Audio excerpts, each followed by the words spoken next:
Tonight, we see some of Uganda's rising stars in tech and agriculture battle it out for a share of 100 million Ugandan shillings in the AyuTe Africa's Challenge Uganda edition, a show empowering the youth through agri-tech innovations to create jobs, increase bumper harvests for smallholder farmers, and address food security. All these at Namolonge International Institute of Tropical Agriculture, where our 20 national finalists will pitch for and demonstrate how their innovations work, all for a chance to win. Ladies and gentlemen, welcome to the AyuTe Africa's Challenge Uganda edition. Welcome to the AyuTe Africa Challenge Ugandan edition. I'm Andrew Chamagero. With your co-host, Fiona Bukuru. That is very exciting. In the previous numbers we had, there were 10 of them.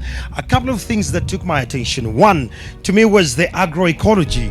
When we have innovations that are addressing the nematodes that actually go down in the roots and they affect the plants, you can actually look at it on the other side. It's a little bit good, but when the roots are already endangered, that is an innovation that took my attention. What took your attention? On my side, Andrew, for me, the agri-tech that actually captured my attention is the agri-share. Think about us being in a very big place, but everyone can just share a tractor, everything they need to do farming using technology. That's what AgriShare was about. That sounds feasible. Remember, this conversation is grounded and funded by Heifer International in partnership with MasterCard Foundation. And it's also important to remember that we are sponsored by Nation Media Group, Feminera, Ministry of Agriculture, Equity Bank, also not forgetting the RSM Eastern Africa. That's right. That is the conversation, and that said, let's dive into the other 10 contestants and we see what kind of innovations do they have. And don't forget to join the conversation using the hashtag AyuTe Challenge UG. And now we hand over to the judges. Thank you very much, Andrew. Good afternoon to you. I'm Joviet Sache, the founder and CEO of Sparkle Agro Brands Limited. I would want to put this here. Thank you.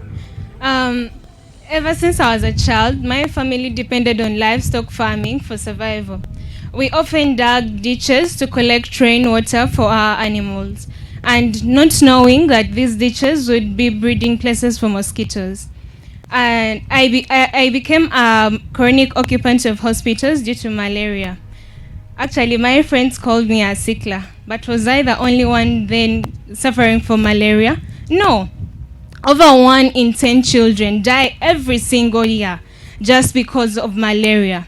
And leaving that aside, coming to the dairy sector, a third of the total milk produced on a daily basis is wasted due to so many problems.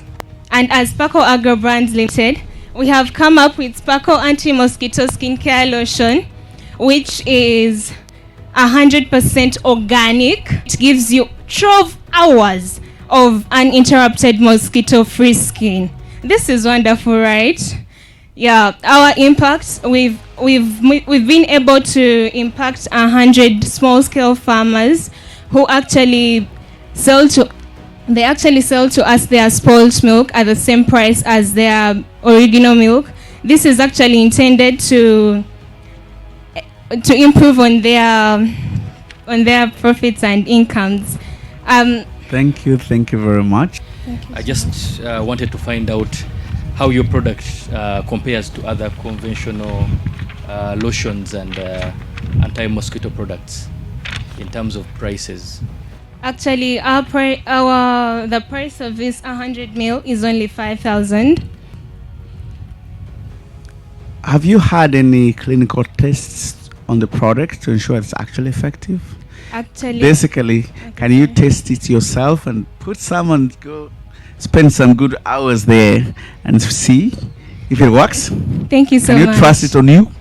I actually use it because at school we usually go for these camps, and all the students in BBI, okay, that's like the ones doing tourism and travel, they usually buy it, and we get their feedbacks, because it's very important to get feedback. And also I myself, I use it. You said the main mosquito repellent ingredient is citrus something, yeah? Citronella. Yes. How readily available is it? And the other one is the team capacity. And how do you, any tools, equipment you require, scalability of your production? Thank you so much. Actually, we get all the ingredients we use are bought from town. This is DT. Okay, sorry, downtown. Then also, and actually it's very available. And also we have a citronella garden at our plant. Then also with the materials that we use and the whole process, we actually use simple tools because we produce on a weekly basis. That is of having an order of 200 to 300 units. So basically, it's a very small unit. Julius Belonji, can tell us.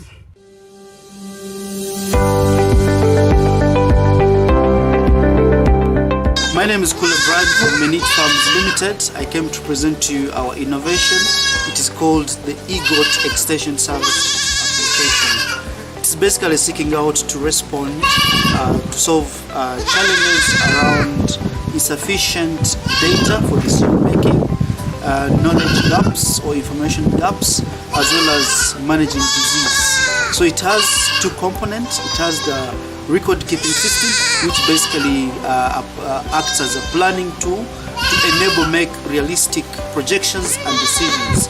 So it has the ability to store data, but also manage treatments and any farm events, which in the end helps to increase productivity as well as provide avenues for increasing food security. The other component is the extension services, largely tapped into providing information around farming, disease surveillance, as well as providing technical support to the grassroots for all smallholder farmers. So how it works, these basically could be accessed online through our website or through offline measures whereby you get an account and our extension officers across the country can help enter data and manage the system directly. So thank you.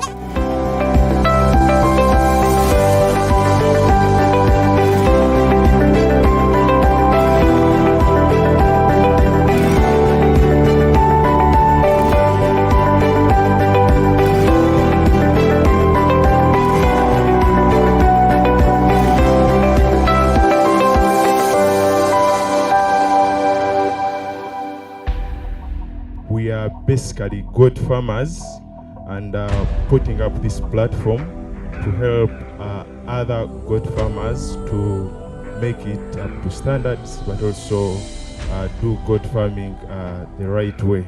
So I saw something like add goat. So if you add goat, do you have a name for a goat, or how do you go about identifying if you have goat farmer and you need to add a goat to the app? Thank you. So thank you so much. When you add goats, these goats have tags and tag names.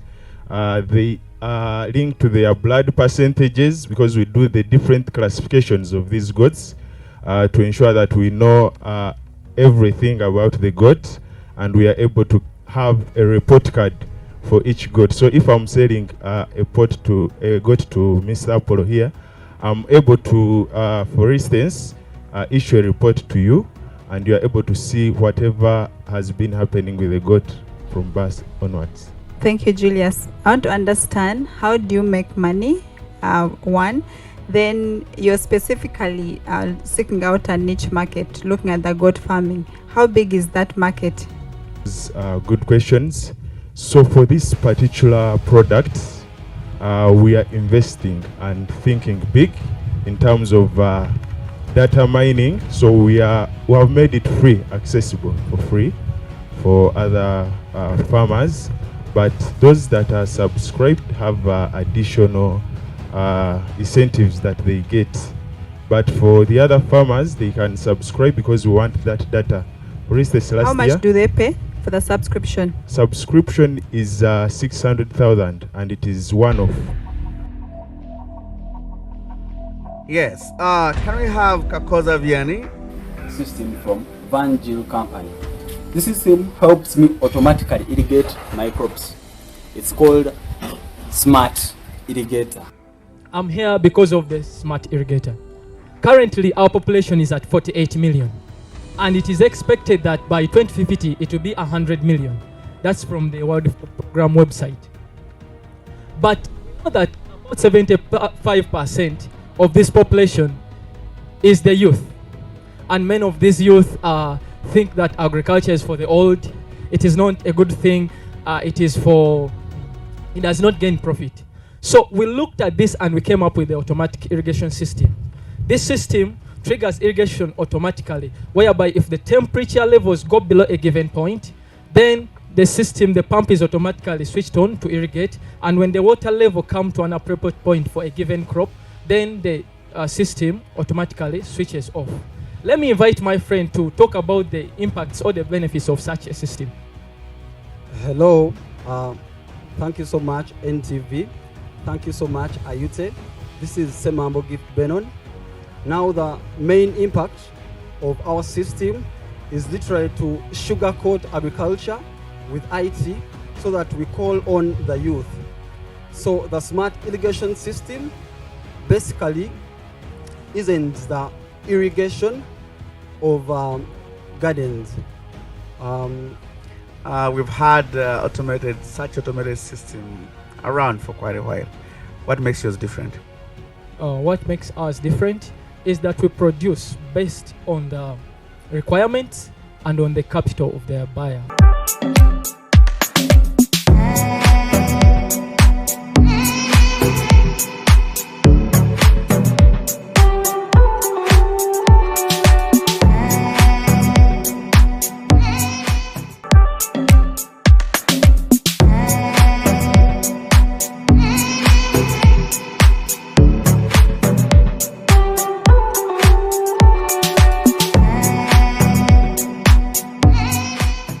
Mike Segawa, let's do this. Let's see what you have. I'm Segawa Mike Sali, a farmer. We're here at Profitable Farm. It's an innovation center. We're located along Zorowe Road in Namlong town. We have innovation of grafting tomatoes in one way of reducing soil-borne diseases. Grafting is an innovation which helps farmers to reduce losses due to soil-borne diseases. In this kind of innovation, we train farmers or supply grafted tomato seedlings. The way how we do it, we get a rootstock which is resistant to diseases. We graft it to any soil. In this case, we're gonna use cherry tomato as our case study. This is shelter. Shelter is a rootstock. Then we cut the rootstock. You get the grafting clips. You open it, tag it very well, cut the scion, sharpen it, reduce the leaves. That's why we reduce leaves, is to stimulate our growth. You join very well. In the process of joining, we place them in the healing chamber. After a period of 4 days, the plant is well. We remove it from the healing chamber. We place it here, as you can see. Here they are ready to go to the field. This is an innovation which helps farmers to reduce losses caused by soil-borne diseases. For example, bacterial wilt, Fusarium wilt. This kind of innovation helps to stimulate production in regards to farming. Yes, Segawa, tell us more. You're a neighbor. As we farmers, it has been a great challenge in the issues of soil-borne diseases. And science proved that there is no solution for bacterial wilt, Fusarium wilt. With grafting, this is the solution for such issue. Farmers lose 30% of their tomatoes, peppers, because of soil-borne diseases. With grafting, it's the way to go. Farmers who basically mow in greenhouses face the same challenge, the hardship of steaming soil. That is to say, with issues of grafting, no need of importing soil. You graft, plant direct. Thank you, Mike. In terms of the labor, it looks to be quite a labor-intensive activity because you have to touch each and every plant. So if you're to plant 10 acres, I can imagine the amount of labor that you'd need. So if you could give us a picture of how much you would need to graft, say, to plant for 1 acre. And then second question is, how unique is this? We, our farmers, grow up from villages. We usually have our small tomatoes grow up in the banana plantation, commonly known as enina in our local language. Those tomatoes, they don't wilt, meaning root stock is locally available. So in that way, I don't need to go and spend money of buying the tomatoes. If it comes to the labor, we at Profitable Farm, we have a team of 26 young boys and girls. That is to say, 17 of them, they are ladies. Among the team, she's here with us. Just give me a picture. So if I'm to plant 1 acre of Yes. tomatoes using grafting technology, how much more would I benefit or how much would I beat my neighbor Joseph, who is planting tomatoes the conventional way? One, your tomatoes will not wilt. Meaning, if I add my 8,000 seeds in the field, at the end, since I will not lose them due to bacterial wilt or fusarium wilt, I will end up harvesting high in that way, high income. Yes, let's go. Thank you so much. I am Joseph Oloba, and we discovered that these farmers cannot afford the materials they need and agro inputs. What did we do? We decided to found ECOP Farm that will provide these farmers an option to select whatever item they need, whether seedlings, fertilizers, agrochemicals, from our shop. That will be an online app as well as offline. And then they take those things, they do whatever farming they need to do, pay slowly with us. So those farmers who are unable to use the app, or they don't have smartphones, they can call us directly or go to our agents. Now, we need your support.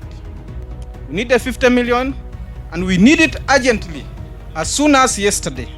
Thank you so much. We hope we'll try to give you that. Thank you. You got to work for it. Please. First and foremost, you talked about poverty. Poverty makes you do funny things. And business needs money to be sustainable. Yes. If I get my fertilizer from you, go put in my garden, and somehow the drought ensure that I don't harvest anything, how do you safeguard the business? Only those who take risks can make it in business. Our job is to make sure that we balance our costs vis-a-vis our revenue. Joseph, why would a farmer choose you who's promising the future and leave the one who has already started already? Most of the farms that are there, they simply run shops for farmers, but the buy now and pay later basis is a model that is mainly in the electronics world. We have farms like M-Copper giving people phones, pay later for computers and so forth, but this particular model has not been so much explored in the farming industry. But you realize the poor also have a problem of the knowledge gap. How sure are you that when you give them the inputs without training, they are going to use them? So how sustainable is your business model if the user of the product is not empowered to use it properly? So do you have people who are going to do that? What we have been doing actually is to train these farmers. Actually in the app we have a section that we are designing where farmers can access some information on agriculture and all those farming techniques that work, so that they don't only get our products and services, but also they can even interact in the app. Okay. Yes, thank you very much. Just something to think about. Agro-insurance. If you're going to loan farmers inputs, I think you need to add agro-insurance to whoever you're lending, so that they don't come and cry that they can't pay. Thank you. Buravec is a Ugandan social enterprise, and we develop cutting-edge technology for the energy, transport and agriculture sector in Africa. Founded in 2017, we started by developing an electric conversion kit for the local motorcycle, and ever since we have ventured into different areas with electric tractors, hybrid electric cars, electric wheelchairs to unlock potentials in the energy, transportation, agriculture sector in Uganda. Our model of providing sustainable and affordable mechanization services powered by renewable energy that encompasses the whole agri-food value chain provides direct economic benefit and sustained profitability to smallholder farmers over time. Opportunities for smallholder farmers to scale up production through provision of field mechanization services like plowing and tilling using the electric tractor that addresses issues of low productivity associated with subsistence farming. Grain milling, oil processing, grinding and testing using industrial processing equipment powered by renewable energy, farmers are able to achieve quality produce that they are able to sell and earn better revenues from the sale of their goods. Access to market in local communities and peri-urban centers through affordable e-mobility solutions like the electric boarder and electric tuk-tuk. Yes, thank you very much. You want to add something in a minute? Yes. Manda Shadrack is my name. I work with border work. Basically, there are a number of items in that video, but I'm going to concentrate on an electric tractor. We don't manufacture more electric tractors, nor do we import them. I did automotive and power engineering, and that is basically in Uganda here dealing with vehicles, tractors and so on. But I'm also more motivated by joining renewable energy. So when I completed the campus, I really want the company that I can join and help me to convert what is existing already in Uganda into renewable energy dependable devices. And so I tried making a prototype and research development till when I came up with a simple working tractor, the one you just saw there. And of current we have an agri hub which is in Apache, and every day research and development mode I come up with or a prototype, I keep on sending it there for a practical test and usage. And so you find that of current we have a number of things: global warming, greenhouse effect, there is hunger, high fuel rates, fuel costs, and me I'm saying it is okay. We can find or we can make something that we can actually mainly depend on natural resources, let's say sunshine, because as you said, tuk-tuk, it has a cover on top, but that cover has solar panels. So you move as you're charging. And now we use this tractor for plowing. Then during evening, we add there a trail, and then we use it to transfer commodities to markets and also to use it. Thank you very much. Thank you very much. Have you done in cost benefit analysis, for example, if you like your tractor, can it run fuel and solar, or is it a mix of the two? And what are the benefits of me having it, that conversion? Now that tractor uses a lithium-ion battery. So what we do, we charge batteries and then we insert them in. Then the other part that has solar panels is that we charge batteries, they get full, but as you're working, they keep on adding in more power so that you take long hours of cultivating. Secondly, when you go to Apache, you'll find that for us, we are cultivating an acre of land at 50,000 or 60. And then fuel dependable tractors, they're always charging between 80 to 100 because they're purchasing fuel. In terms of horsepower, what horsepower are we talking about here? Okay, a working tractor, for example, the first prototype I made has 15 horsepower. Most working tractors are between 5 to 22 horsepower. And when it comes to energy, the battery is designed in a way that it goes into multiple systems. I've designed the prototypes of milling machines and prototypes of racing machines, and all of them use the same battery. Even the tuk-tuk you saw, even the motorcycle you saw, they use the same lithium-ion battery because they are compatible. So what I do is one single battery is equal to 1.5 liters of fuel. Thank you very much. Thank you very much, Shadrach. We need something to save us from the fuel. And good luck with the innovation. Thank you. Sonko Jamal is my name. Jamal Sonko. Okay.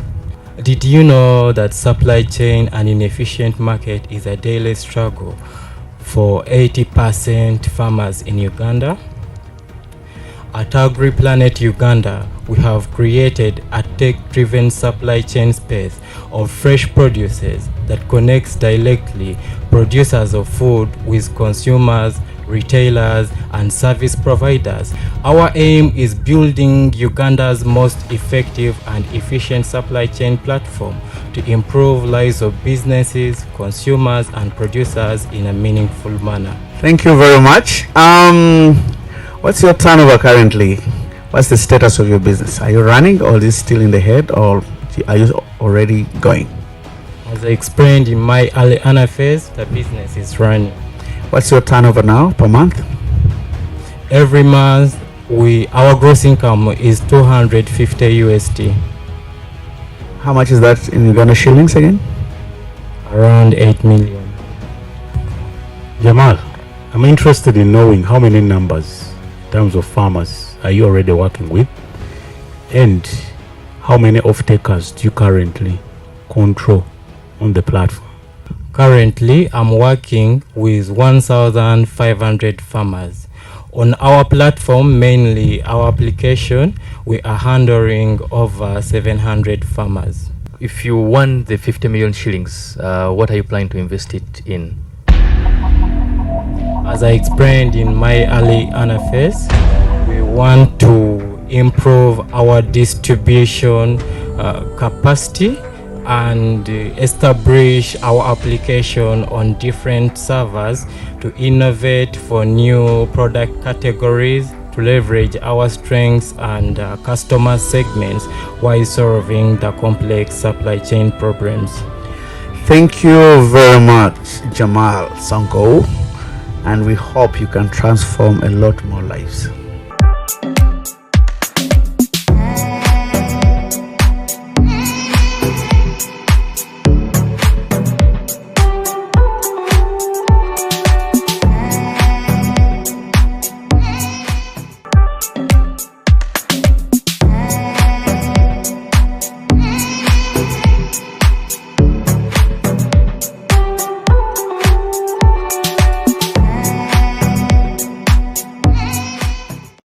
Hello, my name is Brian Atujuka. I'm the Managing Director of Brand Holdings Limited. At Brand Holdings Limited, we offer farmers with different technologies that helps them improve their farms. Talk about high quality pasture seeds, talk about the management of pastures, talk about pasture value addition by producing hay and silage. This is a form of storing high quality animal feeds, which for instance can be used in times of drought. We have had instances of where animals are dying in drought-prone areas, and the reason is because the farmers have not been able to store feeds for the animals. And we are training farmers on planting high-quality pastures which are drought-resistant. We have a demonstration feedlot farm whereby farmers come and learn different feedlotting technologies.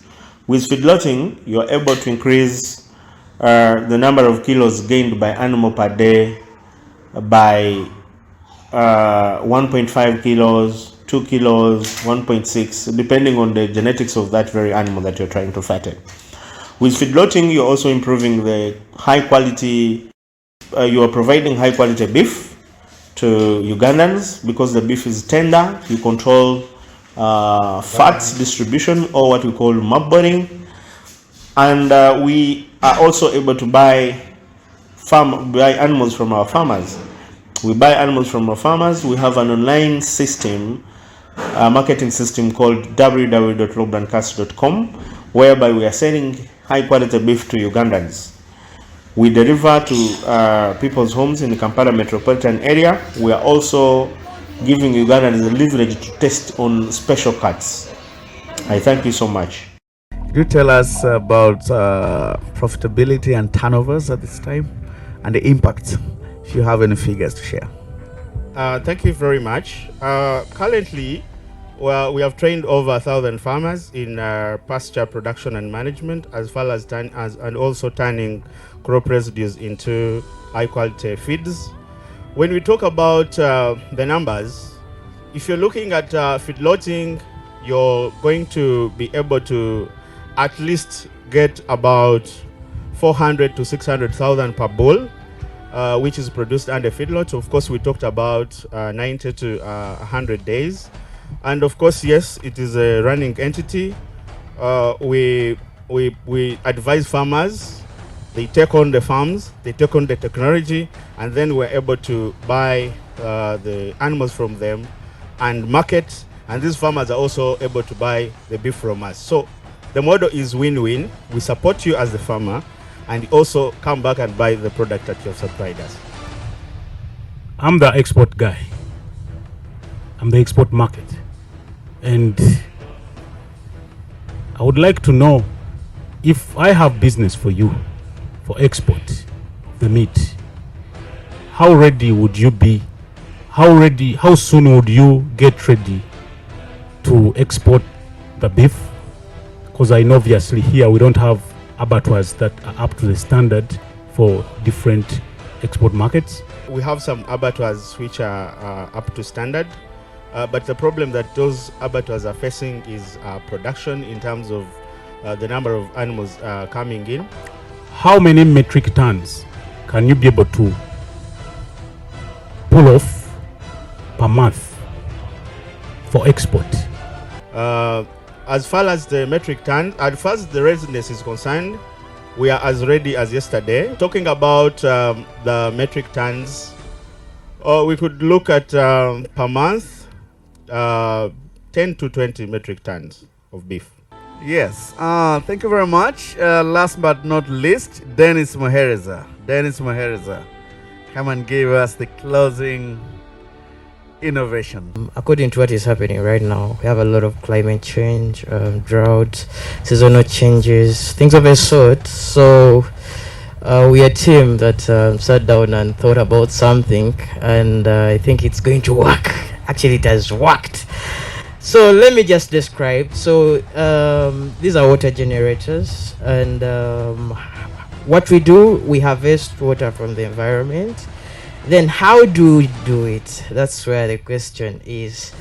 We do it by shortening the condensation process of water. We simulate the dew point, you get. So in the process, there is creation of water more and more and more and more. For example, if a farmer wants 10,000 liters a day, would have a setup that would produce 10,000 liters a day. So it's always about what the farmer wants. This water, someone would ask me, is this water safe for use? Now, we took this water for test at the Uganda Analytical Laboratory, and good news came out. The water is very safe for use. Actually, even people can take it home, cook it, and drink. Well, someone would ask you, have you tested this machine in so many parts of the country?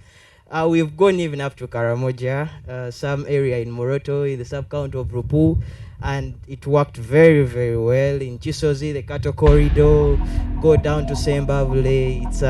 It's been a success. Thank you very much. I wish we had seen something in your video and actually see this. It looks too good to be true, but no, we have a prototype, and we are planning to present tomorrow as they have told us. Okay. We have it. We came with it. We came with a small one. You confident you can produce enough water for irrigation, not just for consumption? As much as you want. So I want to understand. Yes. Do you sell?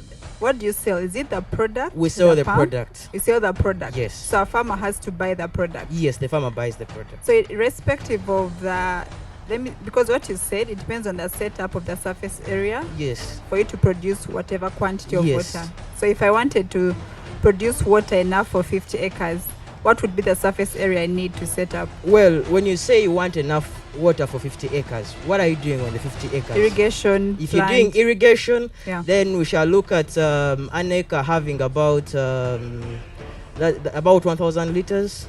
Then times 50 acres, those are 50,000 liters of water. 50,000 liters of water. 50,000 liters. We can have a setup that can produce 50,000 How much would it cost to set up for a smallholder farmer to be able to irrigate their 1 acre of cabbage? A setup that would be able to do 1 acre of cabbage. Yes. Well, okay, according to the calculation, let me tell you the calculation, because it would take me deep. For 10,000 liters of water, if you want a setup that can give you 10,000 liters of water, you would give us like 1.7, between 1.7 and 1.9. So how much does it cost you to produce the product, to purchase, and then you sell it at the 1 point? Well, we sell it between 1.7 and 1.9. How much does it but cost? But the product to would cost us about 1.4 to construct it. Yes. Yes, we make a profit. Okay, Yes. thank you so much. Already the panel of judges here is branding you the Jesus of agriculture. You know, for him, he converted water to wine, and now you're converting air to water. Brilliant. We'll wait to see that machine. Welcome back to what we call AyuTe Africa Challenge Ugandan edition. I'm Andrew Chalmagero, and now we're going to look at who goes home and who stays. So, ladies and gentlemen, these are the first 10, and we're going to hear the verdict from the judges.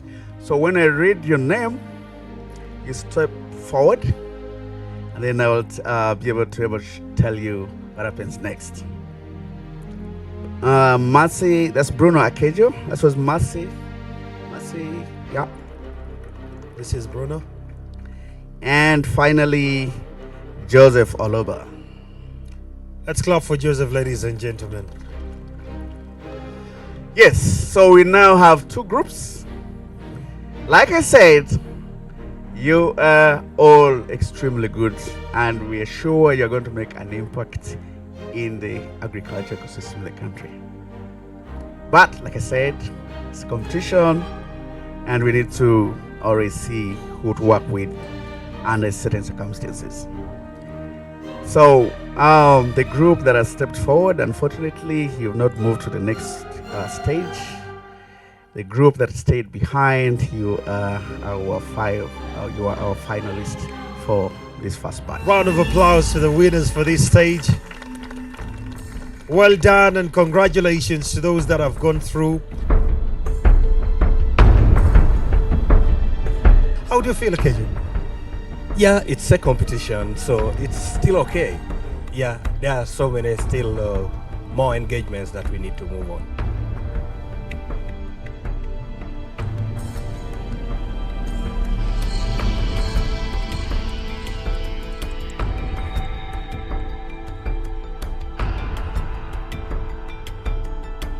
We still have 5, and we need another list of the other. Congratulations to our first 5. You can step a little bit back.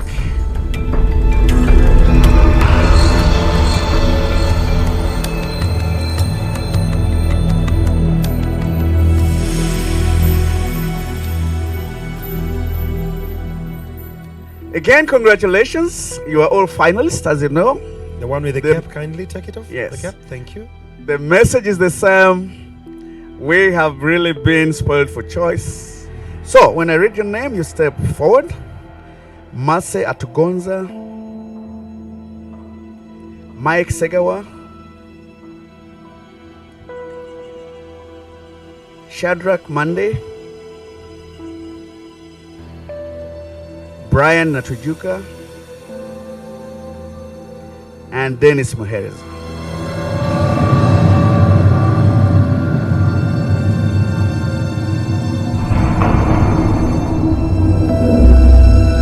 How do you feel? Just tell me how you feel. I feel like we have won. All right, let's see what the judges are saying. They feel they have won. Yes, I'm just intrigued to hear that every group feel they have won. Very much so. So let's have now the final verdict to say that yes, congratulations, the group in the front this time are the winners. Let's clap for them, ladies and gentlemen. These are our 10 semi-finalists. From these, we need we need 6. We need 6 only. Yeah. Yele. So you more than 50% chance for everyone. more than 50%.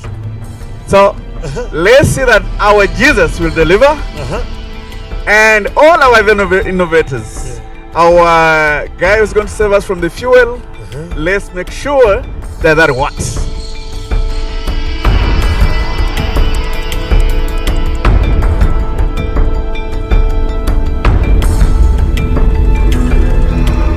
Well, then that brings us to the end of this great episode of what we call the AyuTe African Challenge Ugandan edition. And the competition could not be possible if we didn't have great energy from the great women with inclusion. Fifi, what did you see and how exciting was it for you as we're wrapping this up? Andrew, this was a quality competition, and it sends a strong message that the youth, the African youth, are still at the core of agri-tech innovation. The exhibition was awesome. The participants were confident, and the judges have made their verdict. We loved it here. Well, what is coming at the grand finale, just so you know that the winner will actually take 50 million Ugandan shillings to scale up their ideas, and then we'll follow it up by the first winner who will get 30 million Ugandan shillings, followed by the other one who will take 15 million Ugandan shilling, and well, the last two, they will take 2.5 million Ugandan shillings. So be a part of this conversation online and make sure that this conversation spreads beyond Uganda. But this conversation was greatly funded, and you know, at the core of it we have Heifer International in partnership with MasterCard Foundation. And it was also sponsored by Nation Media Group, Equity Bank, RSM Eastern Africa, Ministry of Agriculture, and NTV Uganda. I'm Andrew Chamagedo. I'm Fiona Bukuru. See you in the next episode. See you. Okay, I want to see you lively. How was it? Are you taking the 50 million? I think you're taking the money. There is no doubt about that. You don't sound like you're about to take the money. Jovan, how was the panel? Well, the panel was okay, and we are going to take the money. There is no doubt about that. Actually, I don't know. But still, even though I've not won, this is a great opportunity for me. I've actually perfected my pitching, and it's actually a great experience for me. Thank you. It has been amazing, seeing a lot of energy, positivity. Yes, I enjoyed both my experience in terms of judging, but even, it was a learning experience as well. From Jesus, who's converting air into water for agriculture, to solar-powered tractors. What more can one want? We can make everything here in Uganda, and we have the talent to do it. Let's put in money to do it. I congratulate the winners today, and I hope AyuTe, Heifer, and all the sponsors will put in the effort and money to ensure that the innovations become scalable and big businesses in the country and beyond. It's been a very, very exciting experience. We've always known at Heifer International Uganda that, young people can harness the power of technology to unlock a lot of opportunities. This country is grappling with a lot of issues, from unemployment to low productivity, among others. And as you saw today, we have quite a wide spectrum of products and innovations that young people are coming up with. So for us, we are willing to invest more into this. It's going to be an annual competition, and this is more of a curtain raiser for this country. On that issue, we were also expectant that this time it would work. But now even the extensions we used, it was not drawing enough current. So we had the issues generally. The end result is, how do they access the market? Is there a way that the user can make the cockpit for himself, the cockpit? Now, when it comes to sweet pepper, you cannot grow sweet pepper with that system. We have those other systems in the greenhouse where I use sand and stones, which are locally available everywhere. So I don't put something in it. I can even use this grass as long as it's dry. The AyuTe Africa Challenge is brought to you by Heifer International Uganda in partnership with MasterCard Foundation. Special thanks to Ministry of Agriculture, Animal Industry and Fisheries. Thanks to National Crops Resources Research Institute, Namlonge. Our strategic partners are NTV Uganda, the official broadcasters of this challenge, Equity Bank, Famnera, RSM Eastern Africa and LiveWorks Inc. Limited. The AyuTe Africa Challenge Uganda edition. Invest in Africa's future.